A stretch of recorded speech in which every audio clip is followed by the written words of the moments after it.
كيفي عليكم يا حبايبي. انا النهاردة هقول لكم عبارة بتسمعوها ومش عارفين ايه حكايتها وايه موضوعها، وبتتقال دلوقتي امتى. حكاية هرمي طوبتها او هرمي طوبته ديت. كان زمان العرب ما كانوش زمان قوي، ما كانوش يعرفوا العد بالارقام، فكانوا هم شغلتهم الاساسية رعي الغنم.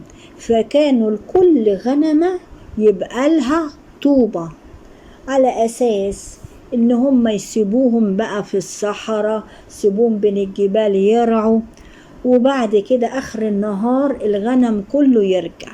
لو في غنمة اكلها الديب او ماتت او هم ذبحوها يرموا الطوبة بتاعتها، وبكده يبقوا عارفين الغنم عدده قد ايه بالطوب، يعني كل غنمة ليها طوب. وتمر الايام والسنين وتبقى الكلمة ببق الناس. اي حد ييأس من حد في اصلاحه او يصالحه، يكونوا متخاصمين ويحاول معاه مرة وعشرة والتاني قلبه قاسي وقاعد ومش عايز يصالحه، الاخر اللي حمال يحاول ان هو يصلحه ييأس منه ويقول انا رميت طوبته او رميت طوبتها.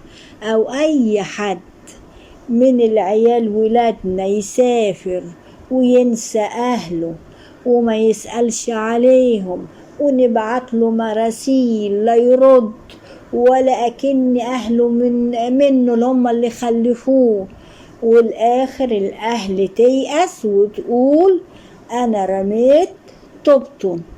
يعني اي حد تحاول معاه ويبقى قلبه قاسي وتقرر اللي انت تصالحه وتحاول معاه بكافة الطرق وهو مش راضي، في الاخر انت بتزهق وتقول انا رميت طوبته، انا رميت طوبتها. يا حبايبي مش لازم نبقى جامدين، جنة بلا ناس لا تنداس. دايما حتى اللي غلط فينا وجي يعتذر نسامحه.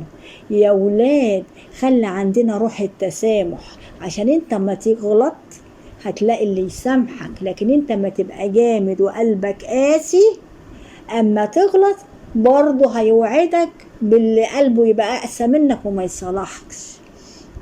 يا ولاد خلوا بالكم، الدنيا مش عايشين فيها لوحدنا.